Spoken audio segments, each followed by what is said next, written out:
Now what we are looking at as advisories have continuously been given out. It seems that the Indian embassy has also now issued an advisory for Qatar.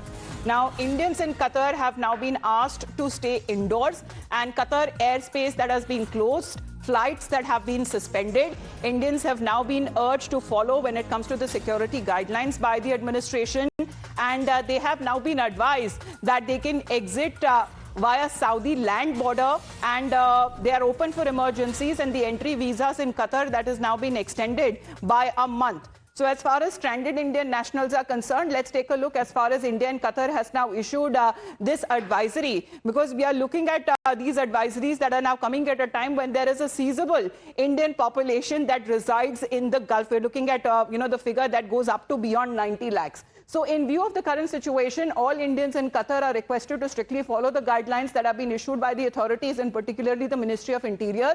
The ministry has advised all residents of Qatar to stay in safe locations, avoid going out except in cases of extreme necessity, and keep away from windows and exposed areas.